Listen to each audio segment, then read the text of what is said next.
तो हेलो, एक बार फिर स्वागत है आपका यूनिक आईएएस एकेडमी बाई गुलफाम अली राजी में। तो पॉलिटी की क्लास चल रही है, पॉलिटी क्लास 16 है और ये इसका पार्ट सेकंड है।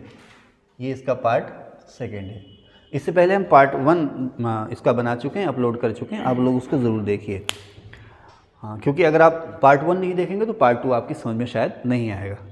अब यहाँ पर हम बात करेंगे क्रिप्स मिशन की, लॉर्ड स्टेफोर्ड क्रिप्स मिशन की बात करेंगे। तो मैंने आपको बताया कि सेकेंड वर्ल्ड वार 1939 में शुरू हो गया था और उस समय जो है अब भारतीयों का भाग्य बदलने लगा था। क्यों? क्योंकि अंग्रेज़ सरकार जो थी इस युद्ध में शुरुआत में बैक फुट पे थी। जापान हावी था, जापान और उसके जो सहयोगी देश थे जापान, जर्मनी, ये हावी थे। तो ब्रिटिश गवर्नमेंट जो थी ये चाह रही थी कि किसी भी हाल में भारत में शांति बनी रहे और भारतीय जो है युद्ध में हमारा सहयोग करें। अब अगस्त प्रपोजल फेल हो गया, अब आया है आपका स्टेफोर्ड क्रिप्स मिशन। तो क्रिप्स क्या है? एक्चुअली उस समय जब क्रिप्स मिशन भारत आया उस समय इंग्लैंड में जो सरकार थी किसकी थी? वो सरकार थी कंजर्वेटिव पार्टी की। यहाँ कहीं लिखा हुआ मैंने, नहीं लिखा है तो आप लोग लिख लेना, कंजर्वेटिव पार्टी की सरकार थी। अब कंजर्वेटिव, अब देखो ना, ये जो सरकारें होती हैं, राजनीतिक दल होते हैं, ये चुनाव को भी ध्यान में रखते हैं। अगली बार सत्ता में फिर से आना है तो अपने लोगों को साथ भी रखना है। तो ये लोग दिखाना चाह रहे थे कि देखो भारतीय मसलों को हम बेहतर तरीके से सुलझा रहे हैं या सुलझाने की कोशिश कर रहे हैं अपने लोगों को, यानी कि इंग्लैंड के लोगों को। तो कंजर्वेटिव पार्टी की सरकार थी और उस सरकार में प्रधानमंत्री तो था, चर्चिल था। आपसे पूछ भी सकता है कि सेकेंड वर्ल्ड वार के समय इंग्लैंड का प्रधानमंत्री कौन था? चर्चिल था। भारत में वायसराय कौन था उस समय? Lord Linlithgow. ठीक है, तो इस समय भी वायसराय लॉर्ड लिनलिथगो ही था, प्रधानमंत्री चर्चिल था और भारत सचिव था इस समय एमरी। भारत सचिव एमरी था। अच्छा, ध्यान रखना, जब अगस्त प्रपोजल आया उस समय भी भारत सचिव एमरी ही था, भारत सचिव एमरी। आप ये पूछ सकता है आपसे, कभी एक दो बार पूछा भी गया। ठीक है, अगस्त प्रस्ताव और क्रिप्स मिशन के समय कंजर्वेटिव पार्टी की सरकार थी, प्रधानमंत्री था चर्चिल और भारत सचिव था एमरी। अब ये क्रिप्स क्या था?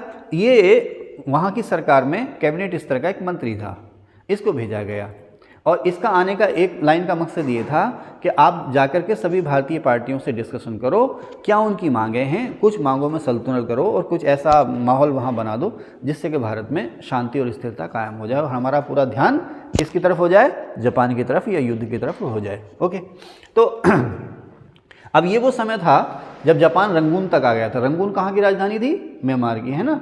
जापान जो था दक्षिण पूर्व एशिया के लगभग सभी देशों को जीत चुका था। उन सभी कॉलोनी से ब्रिटिश फौजों को या दूसरी जो यूरोपीय फौजें थी, हॉलैंड की या पुर्तगाल की, उनको भगा चुका था और अब वो उसने रंगून यानी कि म्यांमार पर कब्जा कर लिया था। उसका अगला जो टारगेट था शायद भारत ही था।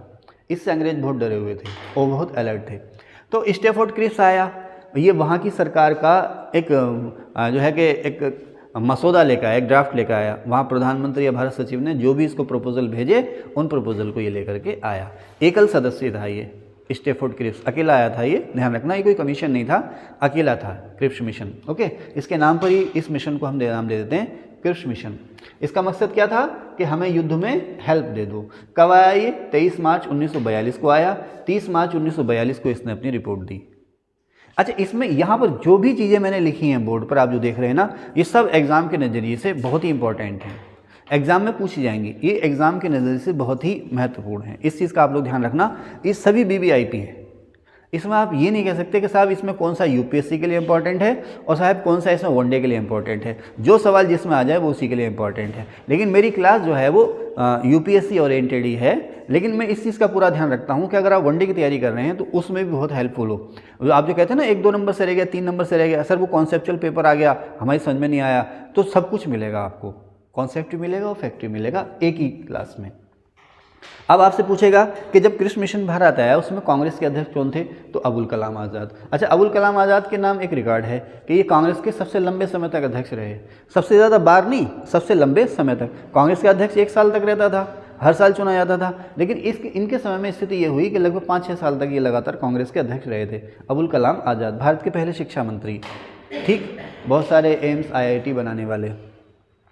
तो अबुल कलाम आज़ाद जो थे उस समय कांग्रेस के अध्यक्ष थे। अब एक सवाल कई बार आता है कि कृषि मिशन से बात करने के लिए कांग्रेस ने अपनी ओर से, अपनी पार्टी की ओर से किसे ऑथराइज किया, किसे अधिकृत किया? तो कृषि मिशन से बातचीत करने के लिए कांग्रेस ने अपनी ओर से नॉमिनेट किया, अधिकृत किया अबुल कलाम आज़ाद को। ध्यान रखना, ठीक है ना। अब क्वेश्चन आएगा ना, तो उस समय कौन छाए हुए हैं? पंडित जवाहरलाल नेहरू छाए हुए हैं, सरदार पटेल और बापू तो हैं ही हैं। तो आप लोग क्या लगा दो आंसर? उसको लगा दो। अच्छा, एग्जामिनर क्या करता है ना, एग्जामिनर ये नहीं चाहता कि आपका सवाल गलत हो जाए।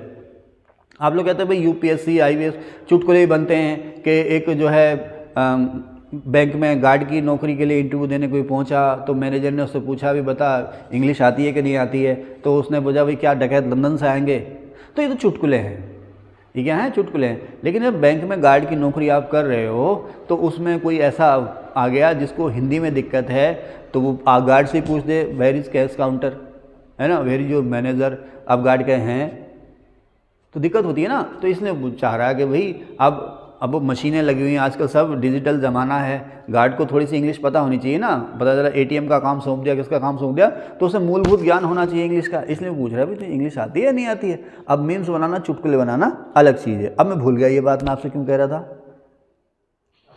मैं कहाँ था, छोड़ो इसको, कहाँ था मैं?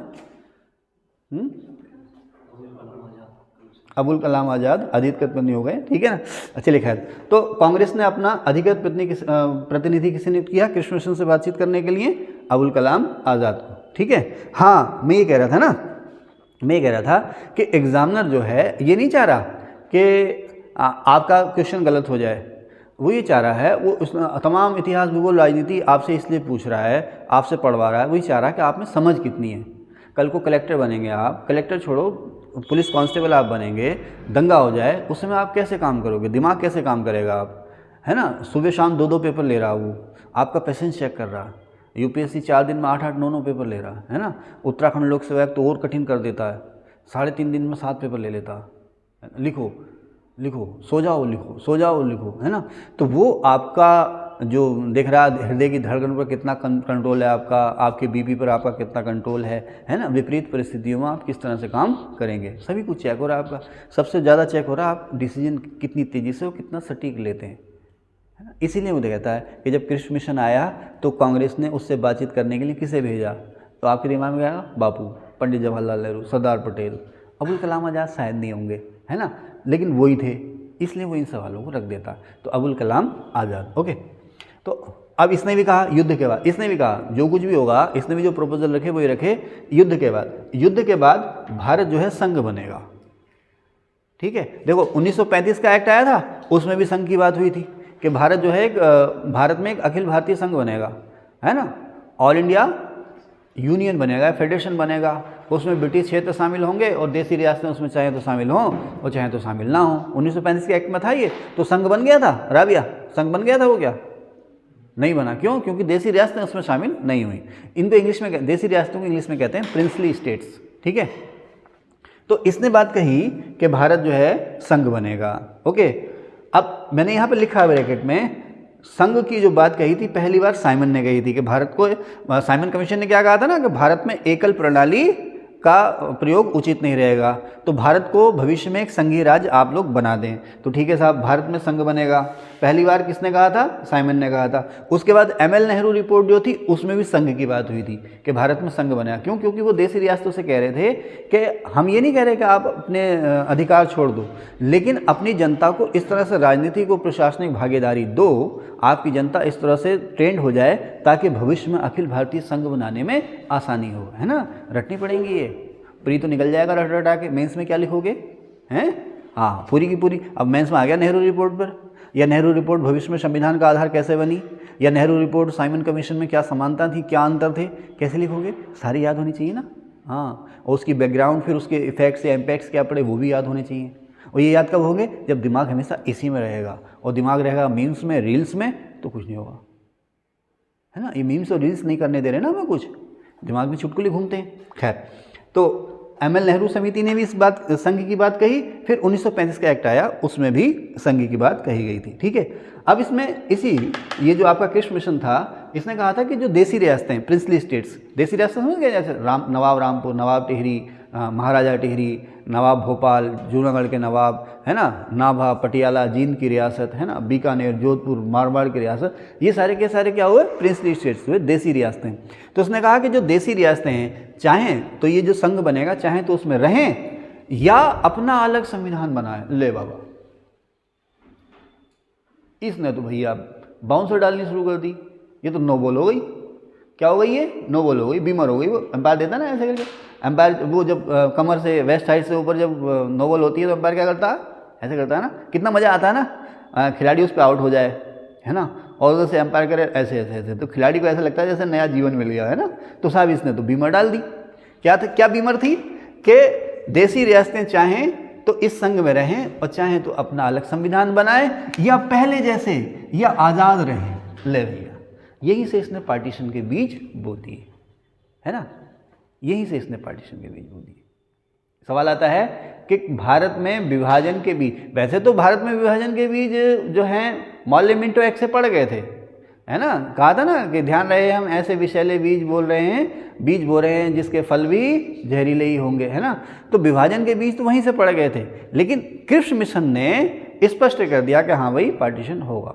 या आप कह सकते हैं कि इसने पार्टीशन के सीड बो दिए क्रिप्स मिशन ने, या ये भी कह सकते हैं कि इसने अप्रत्यक्ष रूप से भविष्य में भारत के विभाजन को स्वीकृति दे दी, या ये भी कह सकते हैं कि इसने पार्टीशन को हवा दे दी। क्योंकि जो पृथकतावादी शक्तियाँ थी, जैसे जिन्ना कह रहा है भाई हमें, मुस्लिम लीग कह रही है हमें अलग देश चाहिए, हमें अलग देश चाहिए, तो इनको यहाँ से बहुत बड़ा मोटिवेशन मिल गया कि देखो क्रिप्स मिशन कह गया। तो अब ये कहने लगे कि जब देसी रियासतें इस संघ से, अब वो पाकिस्तान की बात नहीं कर रहा, ध्यान रहे, वो अलग देश बनाने की बात नहीं कर रहा, देसी रियासतें जो हैं इस समय, पाकिस्तान थोड़ी था उस समय। पाकिस्तान जैसा, पाकिस्तान शब्द तो था, कराची लाहौर में पता नहीं कहाँ वो ले आए 42-47 में, पाकिस्तान सब ले आए वो, लेकिन पाकिस्तान का वजूद थोड़ी था। मांग हो रही थी कि अलग देश होना चाहिए। क्रिप्स मिशन जो, ध्यान रखना, क्रिप्स मिशन जो वादा कर रहा है कि जिनकी एग्जिस्टेंस है, जिनका अस्तित्व है, जो देसी रियासतें इस समय हैं, वो चाहे तो अलग रहें, चाहे तो आज़ाद रहें, चाहे तो पहले जैसे रहें, चाहे अपना संविधान बनाएं, चाहे इस संघ में शामिल हों, उनकी मर्जी। पाकिस्तान की बात नहीं करी थी, इसीलिए मुस्लिम लीग ने क्रिप्स मिशन को ठुकरा दिया था। इसने ना तो जो है कि सिखों के लिए या किसी अन्य संप्रदाय के लिए अलग देश की बात कही, ना मुस्लिमों के लिए अलग देश की बात कही। इसने कहा सिर्फ देसी रियासतें चाहे तो अलग रह सकती हैं, लेकिन हवा तो दे दी ना, इसलिए इसने पार्टीशन के सीड या विभाजन के बीज बो दिए, है ना। ठीक है, अब इसने कहा कि युद्ध के बाद भारतीयों को टोटल डोमिनियन स्टेटस मिलेगा, लेकिन अब कांग्रेस जो थी वो टोटल डोमिनियन स्टेटस की बात नहीं कर रही थी। अब कांग्रेस किसकी बात कर रही थी? पूर्ण स्वराज। और पूर्ण स्वराज का अर्थ क्या था? पूर्ण स्वतंत्रता। पंडित नेहरू कह गए थे कि भाई आज से पूर्ण स्वराज का अर्थ पूर्ण स्वतंत्रता होगा, कह गए थे ना। तो अब उन्होंने बात किसकी कर दी? टोटल डोमिनियन स्टेटस की बात कर दी, यानी कि हमें एक पूर्ण उपनिवेश का दर्जा मिलेगा। इन्होंने किसकी बात कही कि जैसे हम लोग ना शुरुआत में, जैसे एमएल नेहरू कमेटी थी ना, तो ये एमएल नेहरू कमेटी थी या एनी बेसेंट या बाल गंगाधर तिलक की जो होम रूल लीग थी, वो क्या कह रही थी? हमें भी डोमिनियन स्टेटस दे दो। तो इन्होंने डोमिनियन स्टेटस दिया, कुछ भी नहीं दिया। लेकिन अब बात डोमिनियन स्टेटस जानते हैं ना, डोमिनियन स्टेटस जानते हैं? डोमिनियन स्टेटस का मतलब ये था कि विदेशी मामले जैसे डिफेंस है और फॉरेन अफेयर्स हैं या कम्युनिकेशन के मामले हैं, संचार के मामले, ये तो जो कॉलोनी का जो हेड है या जिस देश का कॉलोनी पर कब्जा है, हम पर किसका कब्जा था? इंग्लैंड का। विदेशी मामले हैं, रक्षा के मामले हैं, कम्युनिकेशन के मामले हैं, ये तुम्हारे पास रहेंगे। बाकी सारे मामले हमारे, हम देखेंगे उसमें क्या करना, फाइनेंस है, पॉलिसी बनाना है, किसको क्या करना है, एडमिनिस्ट्रेशन है, सारी जिम्मेदारी हमारी, यहाँ तक कि पुलिस व्यवस्था भी हमारी। इसको कहा जाता था डोमिनियन स्टेटस। डोमेन से बना है डोमिनियन स्टेटस, है ना। ये डोमिनियन स्टेटस मैंने अच्छे से समझाया है, लेकिन आपको पुरानी वीडियो देखनी पड़ेगी। ओके, तो अब इन्होंने कहा हाँ भाई आपको पूर्ण उपनिवेश का दर्जा मिलेगा, लेकिन अब हम पूर्ण स्वराज से कम में किसी में राजी थे नहीं। तो क्योंकि तुमने विभाजन के बीज बो दिए और डोमिनियन स्टेटस की ही बात कर रहे हो, जो है कि स्वराज की बात नहीं कर रहे हो, इसलिए कांग्रेस ने इस मिशन को ठुकरा दिया। लीग ने कहा कभी पाकिस्तान की बात तो तुमने करी नहीं, अकालियों ने भी कहा कभी सिखों के लिए अलग देश की बात तो तुमने करी नहीं, तो उन्होंने भी इसको ठुकरा दिया।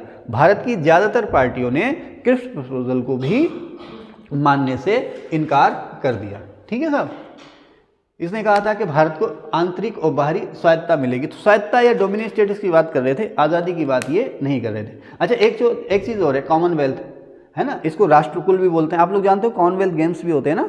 तो कॉमनवेल्थ जो था एक संगठन था, अभी भी अस्तित्व में है, और इसका हेड कौन था? हेड कौन था इसका? ब्रिटेन। आज भी ब्रिटेन इसका हेड है। ब्रिटेन का राजा या रानी जो भी होती है वो इसका हेड होता है ना। ऐसा इससे पहले जो ब्रिटेन की रानी थी क्या थी? क्वीन एलिजाबेथ थी ना, प्रिंस चार्ल्स से पहले। तो वो लंबे समय तक जो है ब्रिटेन की रानी रही, 50 साल से भी ज़्यादा समय उन्होंने निकाला। तो हम आप लोग जो हैं, हमारी पिछली पीढ़ी भी जैसी ब्रिटेन की बात आ रही है तो हम ब्रिटेन की रानी हमारे ध्यान में जाती है एलिजाबेथ, क्योंकि लंबे समय तक रही ना वो।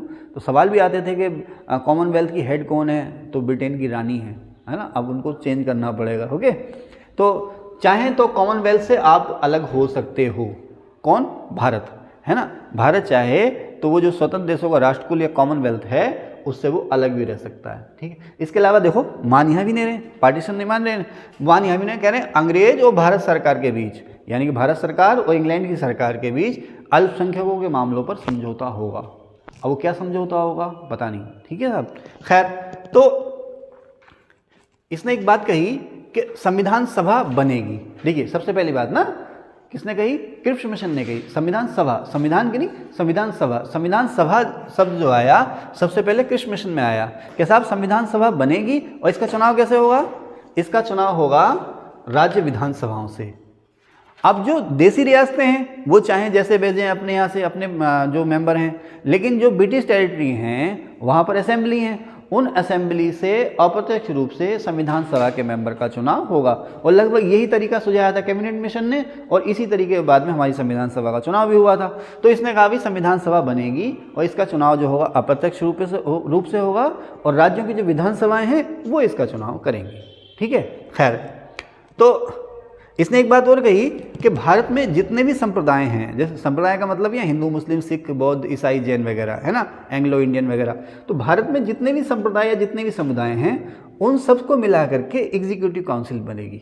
अंतरिम सरकार या इंटरिम गवर्नमेंट की बात अभी भी नहीं कर रही है। अंतरिम सरकार या इंटरिम गवर्नमेंट की बात अभी भी नहीं कर रही है। उसकी तरफ को जा तो रहा है इनडायरेक्टली, लेकिन डर रहा जाते हुए। उसने ये कहा कि भारत के जितने भी संप्रदाय हैं, हिंदू, मुस्लिम, सिख, उनमें से जो है मेंबर लेकर के एक एग्जीक्यूटिव काउंसिल बनेगी। यानी कि वो यहाँ तक भी तैयार हो गया, सत्ता छोड़ने को तैयार नहीं है, सत्ता छोड़ने को किसी हाल तैयार नहीं है, लेकिन यहाँ पर तैयार हो गया कि वायसराय की जो एग्जीक्यूटिव काउंसिल है उसमें हम सभी भारतीयों को ले लेंगे। लेकिन यहाँ पर भी वो सभी संप्रदायों की बात कर रहा है, क्योंकि हालात ऐसे हो गए थे ना कि सभी संप्रदाय एक दूसरे को शक की नज़र से देख रहे थे। और ये हालात पैदा किसने किए थे? ब्रिटिश पॉलिसीज ने पैदा किए थे। तो उसने कहा भारत के सभी संप्रदायों को लेकर के कार्यकारी परिषद बनेगी। मैंने यहाँ लिखा भी है कि अंतरिम सरकार जैसा ये होगा, लेकिन नाम नहीं, यानी कि उसने अंतरिम सरकार जैसा दे तो दिया हमें, लेकिन अंतरिम सरकार शब्द का प्रयोग उसने नहीं किया, ठीक है। इसने कहा रक्षा मंत्री अंग्रेज।